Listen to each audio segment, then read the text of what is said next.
Okay, so full disclaimer before the review, my family does personally know the director and the director's family. We see him at church every week. We've been friends for 10 years, maybe more than 10 years now.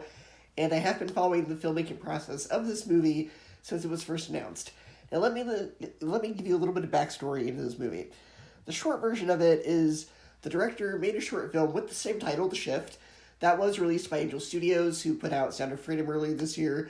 And the short was relatively low budget. I think he said he made it on a budget of $500, maybe something close to that.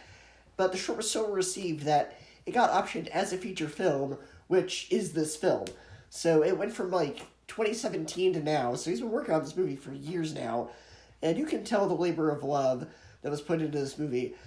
And even with that disclosure and my personal connections to Mr. Heasley aside, this is still a fantastic movie. If you want to see an original sci-fi movie that does the multiverse concept in a way that hasn't really been done before, this is that movie. Now, like I said, this is put out by a Christian studio. The director, as well as myself, are very openly Christian. I've been very open about that on this channel. I even took a break from this channel for 2 years to do missionary service for my church. And there are a lot of Christian allegory and elements in this film, but it isn't done in a way that would completely alienate a mainstream audience.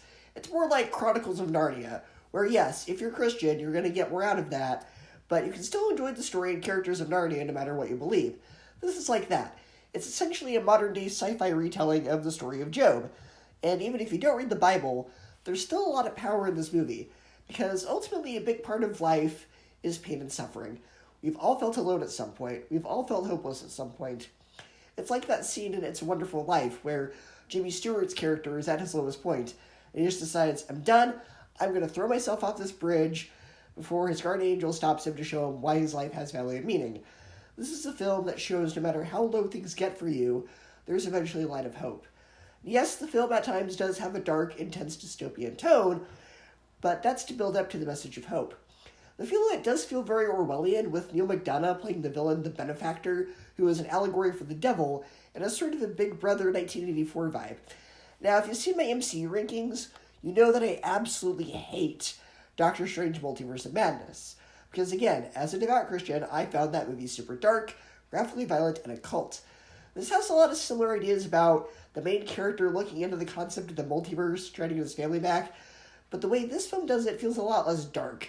This is more along the lines of Hunger Games or Star Wars, and unlike Multiverse of Madness, which ended up turning the main characters into villains at the end, like I said, there is actually a feel-good message at the end of this film.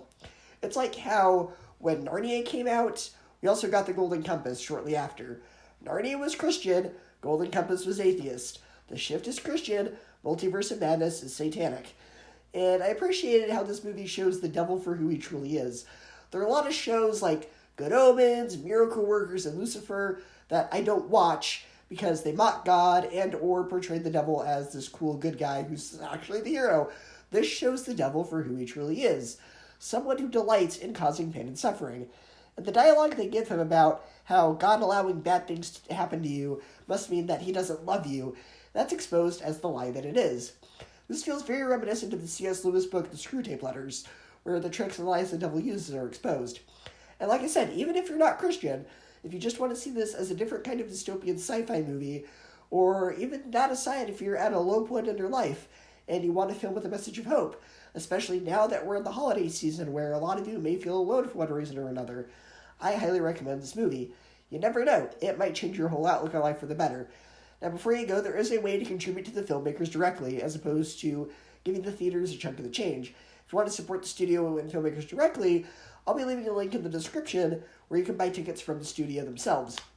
But if you can't afford to go, don't worry. Thanks to the studio's Pay It Forward program, there are a limited number of free tickets available.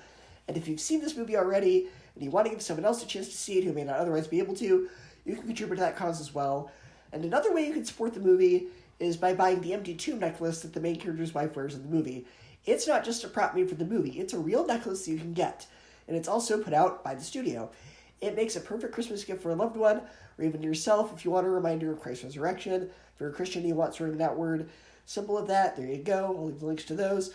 Obviously, for me, this movie gets an A+, a 10 out of 10, and 5 out of 5. And like I said, even if I didn't personally know the director and his family, I would still be praising this movie because it's just that well done. And Ron Heasley, if you're watching this, but we're Facebook friends, so I hope at some point you are. I hope you have a very successful career, and you are talked about in the same conversations as the greats such as Steven Spielberg or George Lucas. Take care of yourself. Love you and your family. I wish you a lot of success.